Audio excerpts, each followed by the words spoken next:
여러분, 내가 참 예수를 믿고 정말로 이제 성화 가운데 그분과 동행하면서 죄를 짓지 않고 살아간다라고 자부할 수 있는 분 혹시 계십니까? 나는 이제 진짜 특별한 죄 짓지 않고 하나님 앞에서 참 정결하게, 순결하게 예수님 닮아가면서 살아간다. 한번 손 들어 보시겠습니까? 자신 있게 손 들 수 있는 분이 없죠? 그렇죠? 그렇다고 해서 여러분들이 뭐 큰 죄를 짓거나 그러지는 않는 걸로 제가 알고 있어요. 물건 훔치거나 옛날 습성이 올라와가지고, 그죠? 뭐 이렇게 누구를 화장실로 데리고 가서 물리적인 압박을 가한다거나 그러지는 않겠죠, 그죠? 근데 우리는, 깜짝이야. 우리가 알게 모르게, 나도 모르게 짓는 죄가 있다라는 거예요. 인정하세요? 예. 예, 지금에서 이실직고 할 수 있는데, 예전에 바이블 키 수료식 때 있지 않습니까? 기억나십니까? 아마 12월 저번 달인 줄 아는데, 그때 고신총회원에서 이기룡 원장님, 목사님 내려오셔가지고 말씀을 전하는데, 제가 그날 찬양 인도를 했거든요. 예, 보통 찬양 인도 하기 전에 그래도 이 단상이 좀 깨끗해야 된다 생각을 해서 정리를 하는데, 평소에 안 보이던 것이 보이는 거예요. 이게 뭐야? 이게 뭐지? 이런 게 있으면 안 되는데, 이거 말씀 전하는데 되게 방해될 것 같아. 그래서 제가 그걸 들고, 이게 그냥 버리기는 아깝고 해서, 또 우리 공동체를 제가 너무 사랑하는 마음에, 우리 예배팀 식구들과 함께 하나씩 맛있게 나눠 먹었거든요. 그게 왕꿈틀이거든요. 기억나시죠? 근데 갑자기 이분이 설교를 하시다가, 여기 있던 꿈틀이가 없어졌다고 하는 거예요. 그래서 제가, 어떡하지, 이걸 어떻게, 동시에 우리 예배팀하고 저하고 눈이 마주쳤는데, 사실은요, 제가 주범이지 않습니까? 근데 예배팀도 공범이 되었거든요. 의도하지 않았지만은. 그렇지 않습니까? 다 하나씩 나눠줬거든요. 보통 제가 그렇게 안 하는데, 그날따라 이상하게 하나님 주신 온유함이 있어가지고, 저 드럼 부스에 가가 하나씩 나눠주고, 기타 또 하나씩 일일이 다 나눠줬거든요. 예, 모두 다 우리는 죄를 지은 죄인이 되었습니다. 예, 제가 왜 갑자기 이 이야기를 하냐면, 자부할 수 없다라는 거예요. 이 죄인의 삶에서 내가 아무리 십자가의 은혜로 구원을 받았지만은, 이 죄성의 삶에 대해서 벗어날 수 없는 죄인의 모습을 가진 우리의 모습이라는 거예요. 인정하십니까? 그럼에도 불구하고 우리 가운데 십자가의 은혜로 말미암아 오늘의 구원을 이루어갈 새 성령님의 역사가 있을 줄 믿습니다. 아멘? 네. 너무너무 감사하고요. 아모스 말씀을, 사실은 전하려고 했던 게 아닙니다. 예. 오늘 원래 창세기 말씀을 전하려고 저녁 6시 30분까지 말씀을 정리하다가 계속해서 이게 입에 착착 안 달라붙는 이상한 현상이 일어났습니다. 그래서 급하게 본문을 바꿔버렸습니다. 오늘 갑자기 어떤 마음을 주시냐면, 우리 함께하는 교회 성도들과 함께 진짜 다음 세대 아이들이 어떻게 하나님 앞에서 변화되고 자라가는지에 대한 이야기를 한번 나누면 좋겠다. 그래서 지지난주에 있었던 우리 캠프의 이야기를 좀 나누고, 캠프 주제 말씀이 아모스 9장 11절 말씀이거든요. 그래서 그 이야기를 나누면 너무 좋을 것 같아 해서 제가 본문을 갑작스럽게 바꿔버렸습니다. 그래서 오늘 바뀌어졌지만은 하나님은 여전히 동일하게 새롭게 일하실 줄 믿습니다. 예. 아모스는 선지자죠. 예, 구약시대 선지자인데 유다 사람입니다. 이때 당시만 하더라도 통일 이스라엘이 아니라 북이스라엘과 남유다가 갈라져 있는 시대였습니다.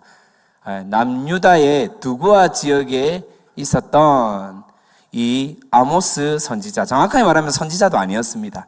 이 아모스의 직업은 뭐냐면 평소에는 뽕나무를 재배하던 농부였어요. 농부였고, 이제 또 농사철이 아닐 때는 양치기를 하던 목동이었습니다. 즉 농부이자 목동이었는데 하나님께서 콜링을 한 거예요. 콜링하셔서 남유다 지역에 네가 하나님 내 마음을 좀 전해라 라고 한 것이 아니라 어디로 보냈다고요? 북이스라엘로 보냈습니다. 북이스라엘. 당시에 북이스라엘은 여로보암 2세 왕이 통치하던 시절이었는데, 이 여로보암 2세 때는요 엄청나게 이 나라가 풍요로웠던 시대였습니다. 아주 번창했죠. 물질적으로 부족함이 없었던 그런 시대입니다. 하지만은 영적으로 너무나 어두운 시대였습니다. 그래서 소유가 많아지다 보니까 하나님은 온데가 없고 우상이 난무하고 내가 가지고 있는, 내가 소유하고 있는, 내가 모든 것들을 다 할 수 있고 누릴 수 있다라고 그 오만과 착각에 빠져서 살아왔던 시대가 바로 여로보암 2세가 통치하던 북이스라엘 시대였습니다. 이때 하나님께서는 너무나 생뚱맞게도 아모스 선지자를 세우십니다. 농부였고 목동이었던 아모스를 탁 픽업해가지고 콜링해가지고 북이스라엘로 보냈는데, 여러분 사실 아모스는요 선지자 집안이나 제사장 집안이 아닙니다. 우리가 보통 이렇게 교육자들끼리 모이면 그런 얘기 한 번씩 하거든요. 너는 아버지가 목사지, 너는 아버지가 장로님이지, 막 이런 얘기 하다가 얘는 송골이네, 얘는 진골이네. 우리는 육두품, 저 밑에, 알겠죠? 그 찌끄레기 같은 그런 아이인데, 아모스 입장도 비슷한 것 같습니다. 비슷했던 것 같습니다. 그래서 위로 어떤, 선조들이, 특별하게 내세울 만한 이름이 있던 그런 가문이 아니었습니다. 농부에다가 양치기인데 이 어두운 시대 속에 이 아모스를 세워서 하나님의 말씀을 전하게 되었다라는 것입니다. 자, 보십시다, 여러분. 아모스 직업이 뭐였다고 했죠? 농부, 목동, 그죠? 양치기. 그러면 이분이 그냥 우리가 묵상을 해볼게요. 말을 잘하는 사람이었을까요? 아니겠죠? 그러니까 웅변가가 아니었어요. 그리고 똑똑했을까요? 공부를 많이 했을까요? 아니요. 그러지도 않았을 것 같습니다. 지식직도 아니고. 하나님에 대한 열심, 순종함은 있었겠지만은 그렇다고 전문적으로 어떤 제사라든가 성전 이런 분야에 대해서 공부를 하는, 오늘날로 치면 신학자도 아니었습니다. 그럼에도 불구하고 하나님은 아모스를 세우십니다. 파격 인사죠. 쉽게 설명하면. 그렇죠? 그래서 이 아모스를 세워서 정말로 무너져가고 있는, 영적으로 너무나 어두운 그런 이 북이스라엘로 아모스를 보내어 하나님의 말씀을 전합니다. 내용은 이겁니다. 이스라엘을 둘러싸고 있는 주변의 국가들, 멸망당할 거야, 멸망당할 거야, 멸망당할 거야, 멸망당할 거야. 너가 이스라엘, 너희도 멸망당할 거야, 멸망당할 거야, 멸망당할 거야. 마지막에 9장 10절까지 멸망, 심판 하다가 11절에 대해서야 오늘 읽었던 말씀이죠. 오늘 9장 11절 말씀 기억하십니까? 그날에 내가 다윗의 무너진 장막을 일으키고 그것들의 틈을 막으며 그 허물어진 것을 일으켜서 옛적과 같이 세우고, 갑자기 회복의 말씀을 주십니다. 다시 세우고 일으키겠다라고 말씀을 주십니다. 아모스가 전체 9장 말씀으로 되어 있거든요. 1장부터 9장까지 되어 있는데 1장 1절부터 9장 10절까지 전부 다 무너진다. 다윗의 장막이 무너지게 된 이야기가 주변 국가들로 시작해서 북이스라엘의 무너짐, 즉 심판에 대한 내용이 이어지고 있다라는 것입니다. 그리고 마지막 핵심 결론 11절부터 15절까지 그렇게 말씀하고 있는 성경이 바로 아모스입니다. 사실 아모스는요 9장 11절부터 15절을 위해서 앞에 내용이 기록되었다라고 해도 과언이 아닐 정도로 핵심 말씀이 오늘 우리가 읽었던 본문 말씀입니다. 그래서 오늘 이 본문 말씀을 이게 보고 하나씩 또 이렇게 묵상하고 하나님께 주셨던 마음을 한번 나누어 보겠습니다. 자, 여러분 11절에 보면 이렇게 기록되어 있죠. 그날에 내가 다윗의 무너진 장막을 일으키고 라고 되어 있습니다. 무너진 장막을 일으키고, 다시 무너진 장막을 일으키고. 여러분 뭔가 좀 이상하지 않습니까? 무너진 장막을 일으키고, 무너진 장막, 다윗의 무너진 장막을 일으키고, 뭔가 좀 이상한 점이 보이지 않습니까? 다윗의 무너진 장막을 일으키고. 지금 서두에도 말씀드렸다시피 지금 이스라엘이요 나라가 둘로 나눠진 상태입니다. 맞죠 여러분?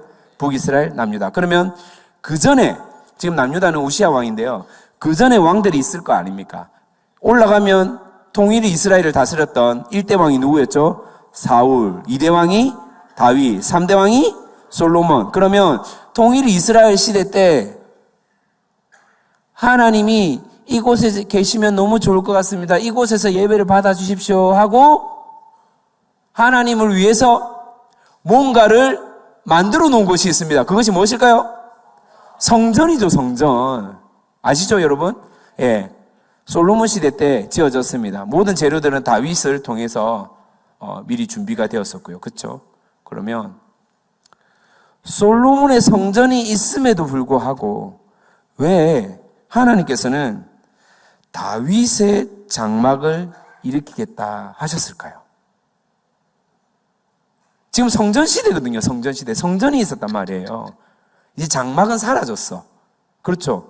그러면 누가 보더라도 아모스 선지자를 통해서 내가 다시 성전을 세우겠다, 성전을 회복시키겠다, 성전을 일으키겠다라는 표현이 맞는 말인데, 그런데 다윗의 장막이 뭐냐면 오늘날 치면 천막, 고급스럽게 캠핑, 이해됩니까? 무슨 말인지? 텐트. 그렇단 말이에요. 금방 쳤다가 또 세웠다가 할 수 있는 장막이었단 말이에요. 왜 장막이라고 했을까라고 이제 고민을 해봤습니다. 무엇일까 고민을 해보니 하나님이 진짜 원하시는 것. 지금 여로보암 2세 때 지금 시대적 배경이 무엇이라고 했죠? 영적으로는 어둡지만은 물질적으로는 풍요로워요. 너무나 많은 소유들을 누리고 있는 시대. 어쩌면 오늘날 우리가 살고 있는 이 시대와 좀 비슷하지 않을까라고 생각을 해봅니다. 차고 넘치는, 부조가 없는 시대가 참 오늘날 시대인데, 예전에 제가 처음 뷔페를 갔을 때가 기억이 납니다. 처음 뷔페 처음 가가지고 이게 뷔페란 걸 모르니까 누군가 손에 이끌려서 처음 갔는데 접시에다가 여러 번 먹는다라는 그 어떤 인식이 아직 제 머릿속에 자리 잡히지 않을 때였거든요. 그러니까 이 조그마한 접시에 A4지 한 3분의 2만한 이 접시에다가 음식을 제일 밑에 김밥을 먼저 깔고 중간에다가 잡채를 쫙 깐 다음에 눕혀서 수평을 딱 만듭니다. 이해되죠? 그 다음에 그 위에다가 각종 고기, 탕수육들을 올리고 또 그 위에다가 또 먹고 싶은 음식들 마지막에 과일과 해가지고 그 접시 내 케이크처럼 만들어서 이해되시죠, 여러분? 예. 왜냐면 이게 한번 이렇게 떠서 먹으면 끝이라는 생각을 갖고 있었거든요. 여러분 그런 경우 없으십니까? 저만 그런가요? 좀 여유 있게 사셨나봐요, 여러분. 아무튼 그래가지고 그때 막 맛있게 먹었던 기억이 납니다. 정말 쌀 한 톨 안 남기고, 진짜 한 톨 음식 하나 안 남기고 싹싹. 예. 마지막에 왜 그런 거 있지 않습니까? 요거트 먹을 때 그 뚜껑에 남아있는 요거트 그게 아까워가지고 말 안 해도 아시겠죠, 여러분? 예, 싹싹 이렇게 해치우는 모습. 예. 뷔페 접시도 제가 그랬단 말이에요. 뷔페 접시를. 그렇게 아껴 먹고 남김없이 먹었던 시절. 정말로 좀 어려웠던 시절이 있었는데 지금 우리나라 어떻습니까? 예, 목사님께서도 계속 강조하고 있지만 제발 우리 잔반 남기지 맙시다. 예, 모지람 없이 부족함 없이 음식은 제공하겠지만은 우리 좀 아껴 먹읍시다. 권사님들 또 집사님들이 너무나 정성스럽게 준비한 음식을 좀 소중하게 여기며 그렇게 좀 우리가 음식을 먹읍시다라고 하는데 참 풍요로운 시대인 것 같습니다. 여로보암 2세가 다스렸던 이 북이스라엘도 동일했다라는 것이에요. 그러면 하나님이 보실 때 이 성전의 개념은 우리가 솔로몬의 성전 잘 알고 있지 않습니까? 얼마나 휘황찬란합니까? 예, 금으로 도배를 하고 막 기둥이 막 번쩍번쩍거리고 그런 누가 보더라도 너무나 웅장하고 화려하고 빛깔 번쩍한 그런 성전이었는데 하나님은 그런 성전이 아니라 오늘 다윗의 장막을 일으키겠다라고 하는 거예요. 왜 그럴까요? 단순하게 생각해서 그런 가지고 있는 사람들이 가지고 있고 사람들이 세워놓은 그 소유, 업적들이 하나님보다 훨씬 더 크고 하나님을 가리워지는 현상들로 나타났기 때문입니다. 예전에 다윗이 순수하게 하나님 앞에서 예배드리고 그 법궤가 들어왔을 때 자신의 그 신체 일부가 노출된 것도 모른 채 춤을 추고 뛰면서 예배드렸던 그 모습, 그 다윗이 드렸던 그 예배자, 그리고 그 예배자들이 모여서 함께 주님이 나의 주인입니다, 우리 인생의 길잡이입니다, 방향입니다, 목적입니다 라고 고백하면서 신뢰하며 예배드렸던 그 다윗의 장막을 하나님은 너무나 그리워하고 있다라는 것입니다. 저는 함께하는 교회가 참 좋아졌죠. 너무 시설적으로 좀 부족함 없지 않습니까? 물론 아직 의자를 보면 좀 안타까움이 있지만은 그럼에도 불구하고 우리 교회가 참 이렇게까지 많은 성도들을 함께 모여서 한데 모여서 예배 드릴 수 있고, 많은 성도들이 함께 모여서 예배 드릴 수 있고, 나아가서 또 많은 다음 세대들이 누리고 훈련받을 수 있는 공간도 생기고, 그리고 자유롭게 교제하고 나눌 수 있는 카페라든가 여러 시설들이 있는 것을 보면서 정말로 어떻게 이렇게 되었을까? 정말 우리 힘으로 이렇게 과연 만들어질 수 있었을까라는 생각을 해봅니다. 그런데 이 건물이, 이 모습이 하나님보다 절대 앞서면 안 된다는 사실을 우리는 반드시 기억해야 할 것입니다. 이곳의 목적은요, 하나님을 예배하는 것입니다. 이곳의 목적은요, 이곳에 온 사람들이 하나님 앞에서 온전한 회복을 이루는 것입니다. 우리가 그것을 절대 망각해서는 안 될 것입니다. 그리고 하나님께서 다시 세우겠다라고 말씀을 합니다. 일으키고 세우겠다라는 말씀을 하죠. 특별히 이번에 우리가 겨울 캠프를 하는데 절대 올 수 없는 강사님이 내려오셨어요. 캠프에 이분은 절대 올 수 없는 강사님인데 이번 캠프에 내려오셨는데 그분이 누구냐면 하준 파파라는 사람이에요. 하준 파파 들어보셨나요? 실수로? 혹시 인터넷에 떠도는 사진 같은 거 있으면 한번 살짝 이렇게 띄워주셔도 좋을 것 같습니다. 애들은 되게 잘생겼다 그러는데 사실은 그닥 그분도 눈 2개, 저도 눈 2개, 코 하나, 조금 차이 나는 거, 키가 저보다 조금 더 큰 거, 나이 젊은 거 말고 똑같이 애 3명 있고 저도 애 3명 있고 서울말 쓰는 거 그 차이밖에 없더라고요. 제가 인물로 어디 가서 꿀리거나 뒤지지 않는다고 생각했는데 아이들이 계속해서 연예인 같아요, 너무 잘생겼어요, 저한테 계속 뇌물 그 문자를 보내더라고요. 목사님 저기 저 남자 이 환호 뭐지요 여러분? 자, 애들이 목사님 하준파파랑 제발 사진 한 장만 찍게 해주세요. 목사님 하준파파 지금 잠시 이렇게 동영상 한 번만 좀, 계속해서 막 문자가 오는 거예요. 제 이야기를 나누고 있는데 그래서 그래 짜다리 이렇게 참 약간 마음 상할 뻔했는데 아무튼 이분이 내려오셨단 말이에요. 이분이 왜 못 내려오냐면 HUG라는 회사의 대표예요. HUG라는 회사가 뭐냐면 국가에서 특별히 이 회사가 너무나 좋은 아이디어 또 이렇게 매출이 좋은 회사라서 특별 관리를 하면서 지원하는 회사인 거예요. 거기에 대표인데 화장품도 팔고 그렇게 한다던데 이분이 외부 집회를 나갈 수 있는 딱 일정이 1년에 딱 4번 있다고요. 4번. 그 4번도 이미 결정을 해놨어. 유학생들을 대상으로 하는 코스타 집회. 이 4번의 집회 외에는 절대 개인이 하는 집회, 개인 단체가 하는 집회는 절대 못 나간다고 하는 거예요. 이해되시죠? 근데 제가 우연히 이렇게 작년에 수영로 교회에 이렇게 인사하러 갔다가 그분이 계시길래 제 친구가 저한테 말하는 거예요. 빨리 여기 와보라고. 그래, 이분이 엄청 유명하고 청소년들 사이에서 엄청 이렇게 말씀도 잘 전하는 하준파파라는 분이야. 이렇게 하는데 사실 저는 그날 처음 봤고 그 이름도 처음 들었거든요.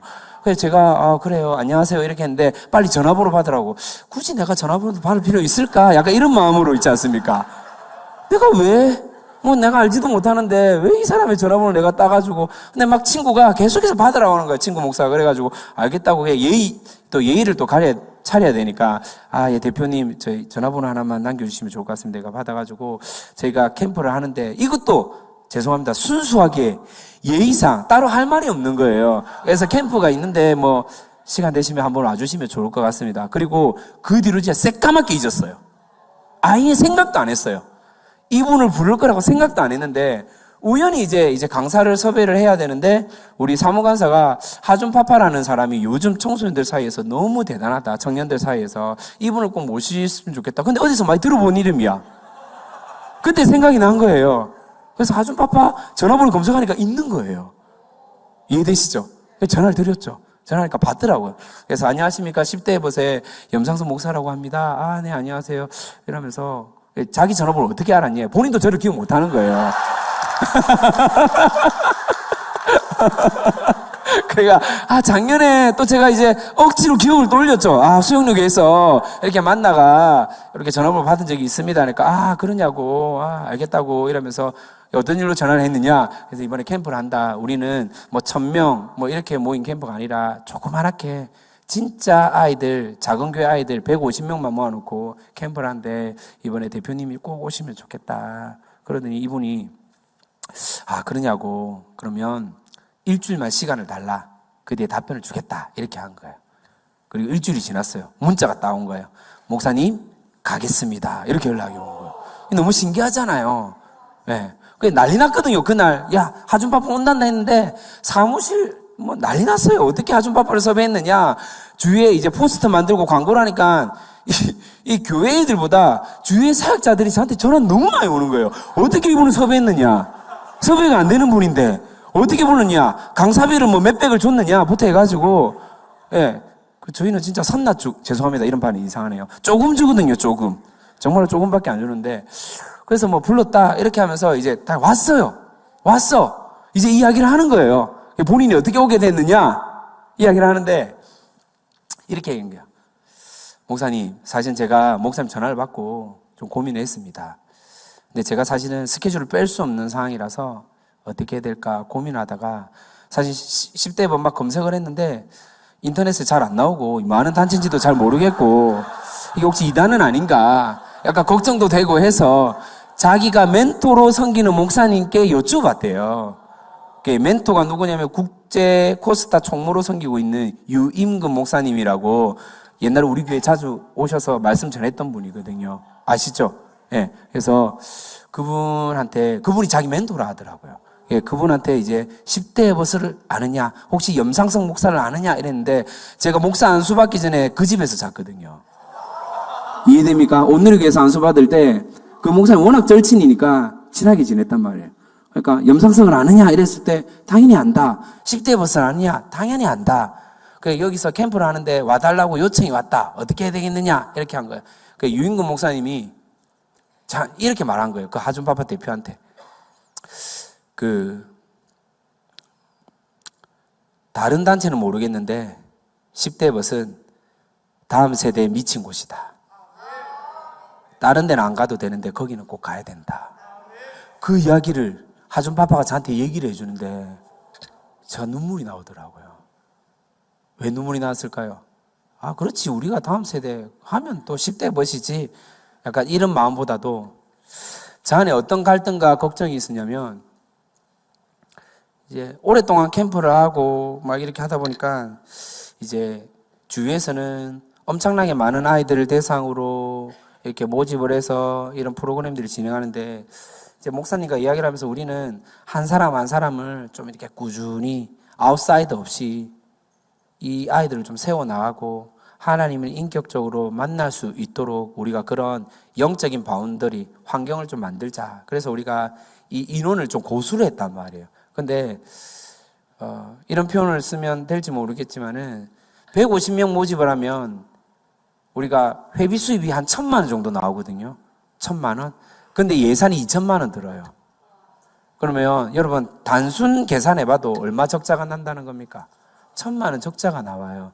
10대 버시 이렇게 이사장들이나 이렇게 돈이 좀 이렇게 여유가 있으신 분들이 있는 것도 아니고 또 누군가가 통 크게 후원을 해주는 것도 아니고 또 함께하는 교회는 어차피 여름에 무료 캠프를 지원하고 있기 때문에 이렇게 뭔가를 요청할 수 있는 형편이 없어요.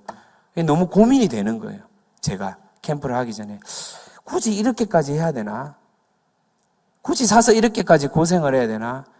이렇게 밤잠 설치가면서 이걸 또 가지고 고민을 해야 되나? 너무 죄송합니다. 너무 짜증이 나는 거예요. 왜 이렇게까지 해야 되는 건가? 예. 그래도 시간은 흐르고 캠프는 또 해야 되고 이미 물은 엎질러졌고 그렇죠? 진행을 해야 되니까.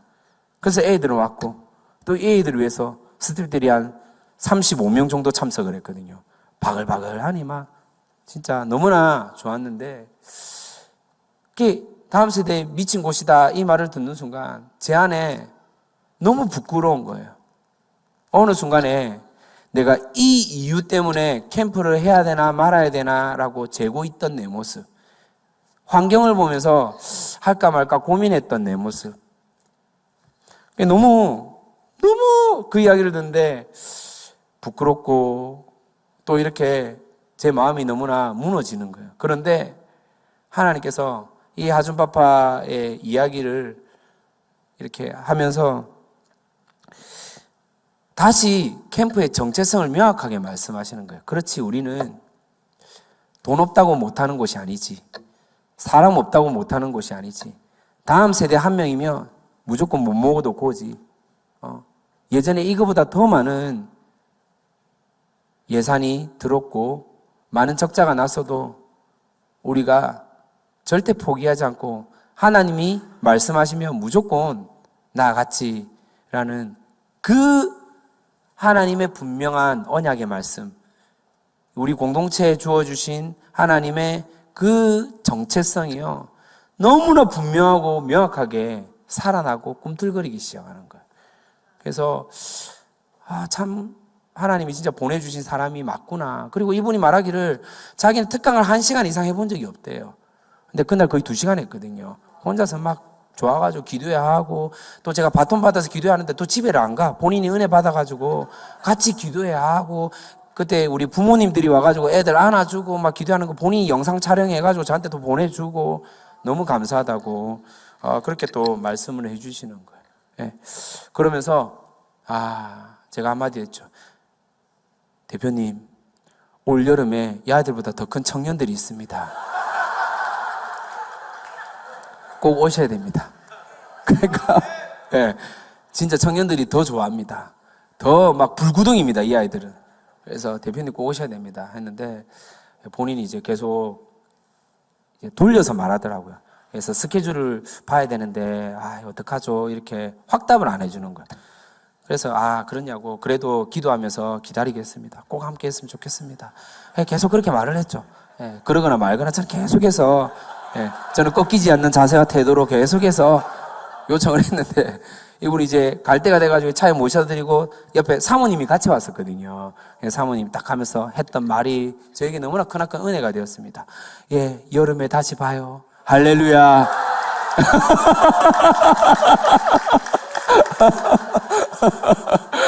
아직 확답을 안 받았는데 저는 사모님 말씀이 응답이라 생각하고 미리 그냥 포스터 만들어서 그냥 뿌리려고요. 그냥 막 그렇게 되었다고 뭐. 자, 예. 그래서 너무나 감사했던 시간인데 사실은 이분이 다시 한 번 더 이 우리 공동체에 대한 정체성도 일깨워 주셨지만은 또 제가 다음 세대 한 영혼을 어떻게 바라보며 사역했는지에 대해서 다시 하나님께서 되새김질 해주셨거든요. 왜냐하면 이 하준파파 자녀가 3명인데 사실은 둘째가 태어나자마자 하늘나라로 가게 되었어요. 그래서 그때 그 간증이 그 세바시에 보면 특강이 있거든요. 그때 많은 사람들이 그 간증을 보고 많이 감동을 받고 은혜를 받았다고 했는데 아이가 짧게 태어났지만 이 땅에 태어난 목적이 있고 사명이 있다고 내가 그 사명을 증명하겠다라는 내용이었어요. 네. 아이가 너무나 짧은 인생이었지만은 하나님께서 보내주신 목적과 이유가 분명히 있다는 걸 나는 그걸 분명히 알릴 거라고.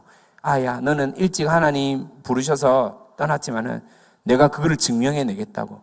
너가 이 땅에 사명자로 온 것에 대해서 내가 분명히 알리겠다고. 대단했거든요. 근데 그 이야기를 듣는 순간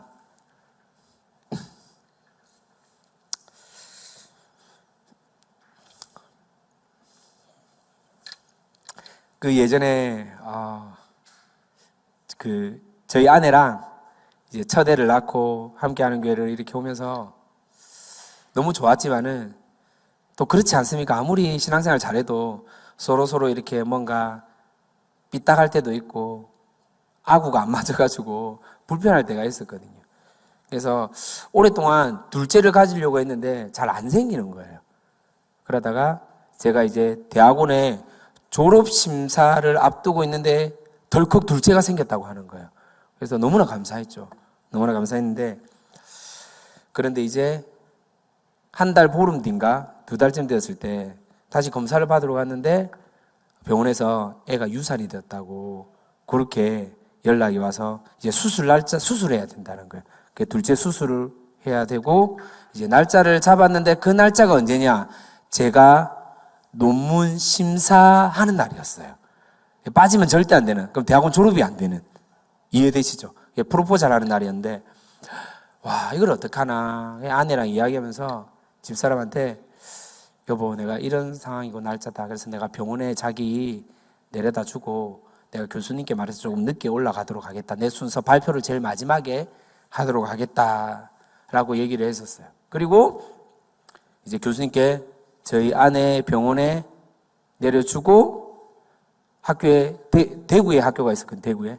학교로 올라가는데 교수님께 전화를 드렸죠. 교수님, 사실은 제가 아내가 오늘 여차해서 이렇게 수술을 받게 돼서 이렇게 조금 늦게 갈 것 같습니다. 라고 얘기를 했는데 저희 교수님 너무 심하게, 진짜 그런 적이 한 번도 없는데 너무 버럭 화를 내는 거예요.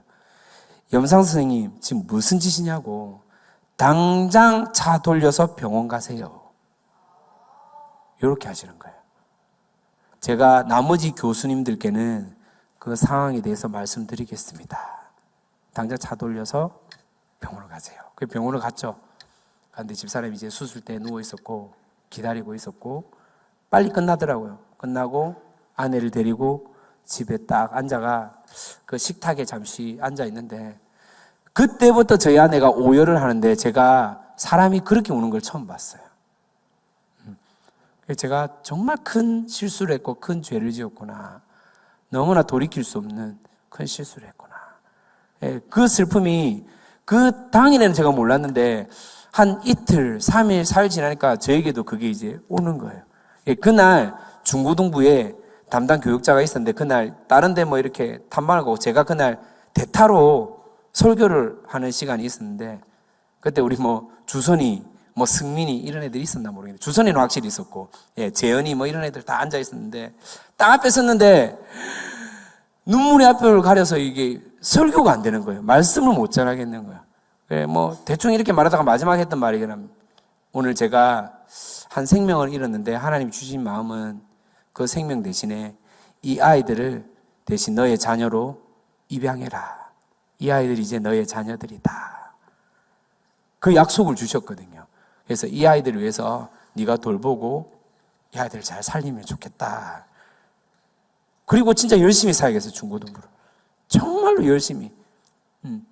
아이들과 땡땡 구르고 돌아다니면서 그렇게 했는데 어느 순간에 나이가 들고 세월이 흘러서 이 기억들이 온데간데 잊혀지고 그냥 맡은 사역들을 쳐낸다고 제가 깜빡하고 있었는데 이 아줌파파 대표를 통해서 나에게 주신 그 다음 세대의 사명에 대해서 다시 한 번 더 하나님께서 말씀하시더라고요. 그래, 내가 피 한 방울 섞이지 않았지만은 하나님께서 말씀하시기를 상서가 원래 내가 저들에게 가야 되는데 너가 내 대신에 저 아이들 곁에 있어주면 안 되겠니? 그 말씀이 다시 떠오르게 하시더라고요. 하나님 알겠습니다. 제가 그렇게 하겠습니다라고 했는데 너무나 하나님 앞에서 이걸 잊고 살아온 모습에 대해서 너무 죄송스럽더라고요. 그리고 이번에 다시 떠오르게 돼서 하나님 다시 아이들 앞에 섰는데 너무나 이 아이들 한 명 한 명이 참 귀하고 자기 시간 내어서 섬기는 이 스태프들이 너무나 귀하고 너무나 사랑스럽고 너무 소중한 거예요. 그래서 정말로 그 어떤 캠프 때보다도 하나님께서 기름 부어주시고 은혜를 부어주시고 개강 예배 때부터 끝날처럼 마지막 날처럼 하나님께서 막 이렇게 기름 부어주셨거든요. 아이들이 진짜 하나님이 누군지 성령님이 어떤 분인지 예수님이 진짜 어떤 분인지에 대해서 제대로 만나고 돌아갈 수 있었던 그런 캠프였는데 너무 좋았단 말이에요. 끝났어. 이제 돌아왔잖아요. 근데 은혜는 은혜고 우리 안에 남겨진 것들이 있잖아요. 아십니까 여러분? 1,000,000원이라는 남겨진 것들이 있잖아요. 또 이거는 현실이거든요. 그래 딱 됐는데 너무 감사한 것은 뭐냐면 캠프 시작할 때부터 이런 거예요. 갑자기 어떤 간사님이 목사님 제가 캠프를 함께 해야 되는데 함께 못해서 이렇게라도 좀 돕고 싶습니다. 애들 간식비 하십시오 하고 20만 원을 붙여주는 거예요. 또 캠프 출신의 선배가 목사님 요거 아이들 좀 도와주십시오 하고 또 30만 원을 붙여주는 거예요. 요렇게 하다가 이거 괜찮은데 생각이 나서 또 몇몇 생각나는 캠프 출신 선배들한테 야 누구야 이번에 캠프 같이 해야 되는데 목사님 죄송해요 이번에 직장 때문에 저 못해. 알고 있지 니 못하는 거 알고 있지. 근데 할 수 있는 방법을 알려줄게. 이해되십니까? 지금 어떤 느낌인지 아시겠어요? 할 수 있는 방법이 있다. 뭡니까? 그래 지금 이번에 캠프가 이런데 조금 예산도 부족하고 스태프들 간식도 먹여야 되고 하는데 얼마면 됩니까? 이런 거예요. 야 나는 금액을 정해놓지는 않아. 네 마음 가는 대로 이렇게 좀 했으면 좋겠어. 그래서 그런 아이들이 보내고 하다가 또 우리 10대부 출신 간사님들한테도 전화를 하고 하니까 선뜻 또 한 간사님 중에 우리 교회 집사님인데 이렇게 하는 거예요. 목사님 알겠습니다. 당연히 도와드려야죠. 근데 제가 이거 비상금이라서 지금 없네요. 자, 없어서 비상금이라서 저희 아내한테 절대 얘기하면 안 된다는 거예요. 그래, 알겠다. 그렇게 했거든요. 그래서 알겠다고 너무 고맙다 이랬는데 갑자기 10분 뒤에 이 아내한테 전화가 온 거예요. 무섭잖아요. 말하면 안 된다 그랬는데. 그래서 이분이 뭐라고 하냐면 저한테는 목사님 저 누구예요. 그래 어디 통장으로 붙여주면 돼요. 이러는 거라. 그래서 제가 순간 뇌 정지가 온 거예요. 이게 무슨 말일까? 얘가 그러면 지금 말을 한 건가? 그래서 이 아내가 대신 돈을 붙여준다는 건가? 너무 막 헷갈리기 시작하는 거예요. 그래서 제가 순간 잠시만 내가 문자로 잠시 보내줄 테니까 잠시만 이렇게 킵 해놓고 이해되시죠? 멈춰놓고 다시 이 남자 집사님께 전화를 했죠. 야 큰일 났다. 누구야? 야 지금 너 아내한테 전화가 왔는데 돈을 붙여준단다. 어떻게 해야 되노? 그러니까 자기가 그냥 이실직고 했다고. 이실직고 했는데 그 아내도 감동받아서 비상금을 후원하겠다고 하는 거예요. 뭐 지금 너무 일이라고 별로 이렇게 감동이 없습니까, 여러분? 그렇게 해가지고 놀라운 사실은 뭐냐면요. 네. 놀라운 사실은 막 조명하고 또 막 음향하시는 분들도 이렇게 또 후원해 주시고 이래가지고 약 600만 원이 메워졌습니다. 600만 원. 네. 대단하죠, 여러분. 그렇게 십시일반 조금씩 시나브로 모여져가지고 예. 그리고 여차해서 지금 거의 다 해결된 상태인데 너무 하나님 앞에서 참 부끄럽고 민망했고 참 내 자신이 참 무기력한 모습으로 하나님 앞에 나아간 것에 대해서 그리고 아이들 앞에 선 것에 대해서 참 이렇게 좀 수치심이 올라올 정도로 참 미안했는데 하나님이 다시 사명을 보여주시고 정체성을 심겨주시고 그리고 그렇게 하나님께서 확실하게 보여주셨을 때 이런 마음이 들었어요. 상서가 너 밀어붙여 내가 쏟아 부을 테니. 네. 그래서 너무나 감사한 시간이었습니다. 왜 자꾸 이런 얘기를 하냐면 실제로 우리가 캠프 때 하나님께서 주셨던 말씀이 내가 다윗의 무너진 장막을 일으키겠다고 말씀하셨거든요. 나의 결련된 틈들을 메우시겠다고 막으시겠다고 말씀하셨고 마지막으로 옛적과 같이 세우겠다라는 언약을 분명히 주셨거든요.